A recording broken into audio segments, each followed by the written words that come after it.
नमस्कार दोस्तों, आशा करता हूँ कि आप सब लोग बहुत अच्छे होंगे। आप देख रहे हैं बेज इन गुजराती चैनल को, तो चलिए शुरू करते हैं। दोस्तों, इजराइल, आपको मालूम होगा कि पिछले दिनों से आप देख रहे हैं कि इजराइल और पैलेस्टाइन के बीच में इश्यू चल रहा है, यानी कि संघर्ष चल रहा है। हालांकि वो कई सालों से चल रहा है। उसके बेसिस पर आज हम बात करने वाले हैं बेसिकली। तो शुरू होता है इजिप्ट से।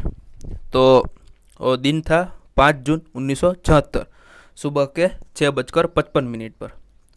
और इजराइल फोर्स के 200 विमान और उसके एयरफोर्स कमांडर थे मोटरी हॉट। और उस पायलट और उसकी जो टुकड़ी थी, यानी कि सैनिक, यानी कि एयरफोर्स की जो टुकड़ी थी, उसने इजिप्ट पर हमला बोल दिया। आपको बोल दूं कि इजिप्ट की भूमि पर जो जासूस करती है वॉल्फ स्ट्रॉन्ग लॉर्ड्स नाम गुप्तचर संस्था, वहाँ पर जासूसी करती है। यानी कि उसको भनक भी नहीं लगने दी कि इजराइल की फोर्स हमारे इजिप्ट में घुस गई। बेसिकली जासूसी संस्था का मूलतः आशय ये होता है कि दुश्मन देशों से हमारे देश में क्या गतिविधियाँ होती है, या फिर कौन से देश से कौन कौन से लोग आते हैं जाते हैं, वही देखना जासूसी का काम होता है। तो उसको भनक भी और गंध भी नहीं आने दी कि इजराइल की फोर्स हमारे देश में घुस गई है। और बेसिकली हमला क्यों होता है, ये हमको जानना जरूरी होता है कि 1950 के दिन जब इजराइल के जहाज़ को जो वहाँ पर जो बंदरगाह था वहाँ पर निकलने से उसको पाबंदी लगाई गई थी। यानी कि इजिप्ट के द्वारा सिनाल प्रांत, यानी कि सिनाल प्रांत को कब्जा कर लिया था इजराइल के बेसिकली। और उसके बीच में क्रीटी होती है कि सिनाल पर कब्जा करना आपको नहीं करना चाहिए, हमको चलना देना चाहिए, बेसिकली हमारा ट्रेड रुक गया है वगैरह वगैरह। आपको तो मालूम ही है कैसे बार्गेनिंग होती है। तो उस बीच एक समझौता होता है, लेकिन फिर से 1967 में इजिप्ट वो मार्ग बंद कर देता है। यानी कि अब इजराइल ने सोच लिया कि हमको इजिप्ट को धूल चटाना है, यानी कि उसको अपने किए की सज़ा देनी है। और उसी बीच उस दिन उसने ठान लिया था कि हम एक ना एक दिन उसको धूल तो चटाएगी ही चटाएगी। तो बेसिकली 5 जून सवेरे 7 बजे इजिप्ट के 82 रडार, यानी कि आप सोच सकते हैं बहुत बड़ा नंबर है, 82 रडार की नज़र में से बचते बचते इजराइल के 200 विमान और इजिप्ट की धरती से महज 15 मीटर ऊंचा, यानी कि आप सोच सकते हैं कि एक एरोप्लेन या फिर एक एयरबेस को चलने के लिए महत्तम मैक्सिमम ऊंचाई चाहिए, लेकिन 15 मीटर आप सोच सकते हैं कितनी कम ऊंचाई है। और वो भी आपको अंदाज़ा होता है कि 2-3 मंजिले की बिल्डिंग हो, वहाँ पर से ये गुजर रहा हो। यानी कि जो इजिप्ट के जो सिविलियंस है उसको तो पता ही होगा, लेकिन उसको भी पता नहीं चलने दिया। और उस बीच भूमध्य सागर और राते समुद्र को पार करते हुए वो इजिप्ट की धरती पर पहुंच गया। और बेसिकली उसके एयरफोर्स ही उसने हमला बोल दिया। और इजिप्ट के जो कमांडर होते हैं वो बेसिकली सुबह का चाय नाश्ता कर रहे हैं, उसको तो पता ही नहीं चलता कि हमारे देश पर किसी दूसरे देश ने आक्रमण कर दिया है, यानी कि हमला बोल दिया है। लेकिन दोस्तों, उसके जो इजिप्ट के जो 40 मिग फाइटर प्लेन थे उसको तो वहाँ के वहाँ ही ध्वंस कर दिए। और आपको ये बता दूं कि जो वहाँ पर उसने बॉम्ब गिराए है, उसके बॉम्ब के कारण 2-2 मीटर तक उसके रनवे पर खड्डे पड़ गए थे बड़े बड़े। आपको तो मालूम होगा कि जो रनवे पर गड्ढा पड़ता है, यानी कि जो उसकी मरम्मत होती है कितनी कॉस्टली होती है। बेसिकली डायमंड वगैरह को बनाकर उसको बनाया जाता है रनवे, बेसिकली आपको तो मालूम ही होगा। लेकिन आपको आगे बात करूँ तो दूसरी तरफ से जबन लिवन और बिल अल थामस और बी गफा, बेनी सुवेइफ और लक्सर एयरबेस पर उसने बमबारी शुरू कर दी। यानी कि यह नाम बेसिकली थोड़े टफ है, यानी कि Bir al Thamada, Bir Gafa, Beni Suef, Luxor airbase वगैरह नाम थोड़ी टफ है, लेकिन आपको सुनना तो होगा ही होगा। और इजिप्ट के जो एयरबेस थे उसको कब्रिस्तान में फेर दिया। और बेसिकली 30 मिनट का एक ऑपरेशन था, उसने 204 विमान को ध्वंस कर दिया, यानी कि उसको नष्ट कर दिया। और उसके बाद लड़ाकू विमान इजराइल के थे वो ईंधन भरने चले गए। उसके बाद फिर से आकर 107 विमानों को उसने ध्वंस कर दिया और 14 हवाई मथक को संपूर्णतः उसको नष्ट कर दिया था। और उसके रडार से उसको रडार सिस्टम को भी एकदम से बर्बाद कर दिया था। और उसमें से इजिप्ट के 1/3 पायलट तो वहाँ के वहाँ ही मारे गए। यानी कि सुबह 7 बजे ऑपरेशन शुरू हुआ और 7:30 पर यह ऑपरेशन ख़त्म हो गया। यानी कि वो 7:10 के बीच में जो मोटरी होट ने जो ऐलान किया कि हमने ये जंग को जीत लिया है, उसके तो रोंगटे खड़े हो गए। यानी कि मज़ा आ गया एकदम से। और उसके बाद क्या होता है कि बेसिकली इजिप्ट के जो पड़ोसी राज्य है यानी कि सीरिया और जॉर्डन, उसने भी उस युद्ध में इन्वेड कर दिया। यानी कि इसराइल को इन्वेड करने की ठान ली और उसकी तीनों सेना को धूल चटा दिया इसराइल की फोर्स ने। आपको बता दूं कितनी खतरनाक है इसराइल की फोर्स। और फिर से तो आपको पता है गाजा पट्टी और सिनाल अपने कब्जे में कर लेते इसराइल। बेसिकली होता क्या है, जब इसराइल देश जब बना नहीं था तब पैलेस्टाइन में वो रहने के लिए गए थे और देखते ही देखते कब्जा जमाते गए और पैलेस्टाइन एक छोटी सी जगह बनकर रह गया और इसराइल बहुत बड़ा देश बनकर उभर आया है। यानी कि वहाँ की सिचुएशन के आधार पे। लेकिन वो तो आपको बता दूँ कि जो गुजरात का जो कच्छ जिला है उससे भी आधा है उसका देश और वहाँ पर 1 से 1.5 करोड़ की जनसंख्या वहाँ पर निवास करती है। और उसके बाद जो जॉर्डन के कब्जे में था वेस्ट बैंक और ईस्ट जेरूसलम, यानी कि ईस्ट जेरूसलम को यूनो के अपने हस्तक रखा था 8% हिस्सा को प्रतिशत।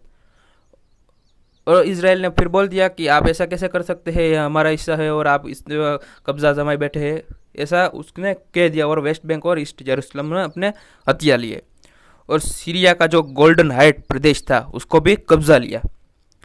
और युद्ध पर जो आई थी उस तीनों सेना को 5वें दिन हथियार नीचे डाल देने पड़े इसराइल के सामने।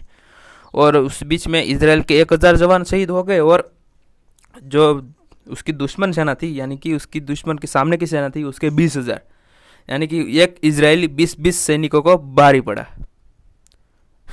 आपको ये भी मालूम होगा कि बेसिकली इसराइल में बेसिकली 80% जो प्रतिशत जो जनसंख्या है वो बेसिकली ज्यूस है और ज्यूस बड़े इंटेलेक्चुअल और दिमागी होते हैं। आपको पता ही होगा कि अल्बर्ट आइंस्टाइन अगर जो कंसंट्रेशन कैंप में वो चले जाते हैं, यानी कि हिटलर से बच्चे जो अगर वो अमेरिका नहीं जाते तो बेसिकली अल्बर्ट आइंस्टाइन होता ही नहीं। आपको मालूम होगा वो अमेरिका जाकर अपना संशोधन किया वगैरह वगैरह। लेकिन जूस के साथ इतना अत्याचार हुआ है पिछले कई सालों से, वो आपको तो मालूम होना ही चाहिए। बेसिकली ऐसा है कि इजराइल भी जूस भी कोई दूध के धुले तो है नहीं। बेसिकली उसके लिए मैं अलग से एक वीडियो बना दूंगा, फिर हम इसके बारे में जानते हैं। यानी कि ये 6 डे और होता है और इजराइल की फोर्स हवा में से और बाकी दुश्मन की सेना ज़मीन समय पर तैनात थी। और आपको तो पता ही है कि ऊंचाई से जब हमला किया जाता है, युद्ध किया जाता है, बेसिकली हवाई वाले जीतते हैं क्योंकि वहाँ पर से सब कुछ साफ दिखाई देता है। और उसके बाद एक ऐसी घटना होती है कि 27 जून 1976 के दिन जो अवीव यानी कि फ्रांस का वो हिस्सा है, वहाँ से एक इजराइल की ओर एक मुसाफिर प्लेन आ रहा था।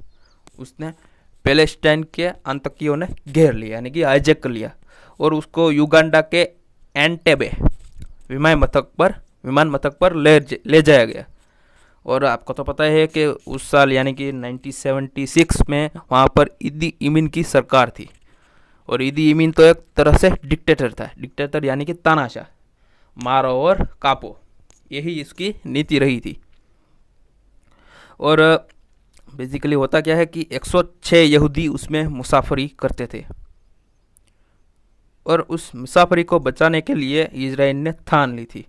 और पैलेस्टाइन की ये मांग थी कि हमारे जो 83 आतंकी है उसको जुदा कर दो, यानी कि उसको मुक्त कर दो। और 4 जुलाई तक उसकी डेडलाइन दी थी, लेकिन वो जो डेडलाइन थी वो पूरी होके उसकी अगली रात को 4 विमान, इसराइल से 4 विमान 4000 किलोमीटर की दूरी तय करते हुए एंटेबे हवाई मथक पर हमला बोल दिया। उसमें से 180 कमांडो थे और 21 डॉक्टर थे। उसमें से एक विमान खाली था। बेसिकली वो वहाँ पर से मुसाफरों को लाने के लिए इसराइल से एक मंगवाया गया था।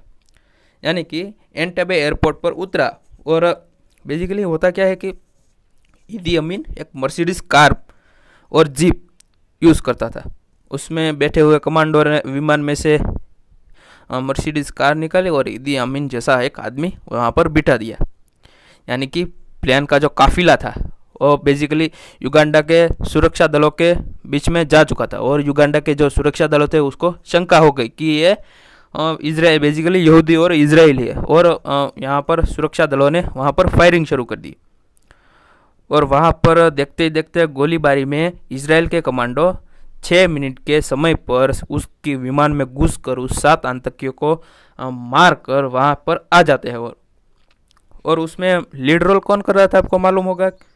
नहीं होगा शायद, आपको बता दूँ, आपको जानकर नवाई होगी कि वहाँ पर जो इसराइल का जो करंट वड़ा प्रधान है यानी कि बेंजामिन नेतन्याहू, उसका बड़ा भाई यानी कि योनातान नेतन्याहू फ्रंट लाइन वॉरियर था। यानी कि 106 मुसाफरों में से 104 को उसने बचाकर अपनी इजरायली धरती पर ले जाया गया। और बेसिकली उसको बचाकर जब आया गया तब उसका जो भाई था वहाँ पर शहीद हो गया था। उस फ्रंट लाइन वॉरियर यहाँ पर होता यह है कि इसराइल में जो बड़ा काम करता है उसको बड़ा पद दिया जाता है। उसके बदले उसको भाई को बड़ा पद मिला था।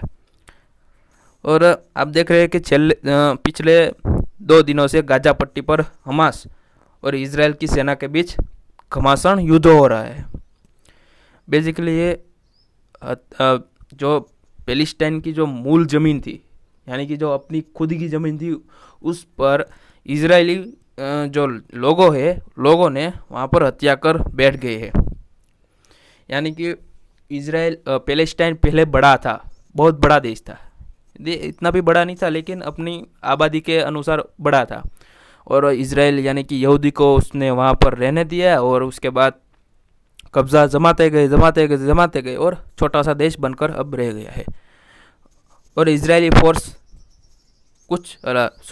पैलेस्टाइनी फोर्स कुछ नहीं करती है। वहाँ पर हमास है जो वो भी इजराइल की नज़र से आतंकी संगठन है। बेसिकली वो पत्थर या फिर पुरानी जो सिस्टम थी वह उसी तरह से उसने युद्ध करता रहा है क्योंकि उसके पास अत्याधुनिक हथियार नहीं है वगैरह वगैरह। और अभी जो वॉर हो रहा है वहाँ पर इजराइल को किसी देश सपोर्ट नहीं कर रहा है क्योंकि बेसिकली कोई देश ऐसा दुनिया में है ही नहीं, तो उसको मदद करना कौन चाहेगा। भारत से मदद मांगी तो भारत ने कहा कि आप जहाँ पर है वहाँ पर रुक जाए।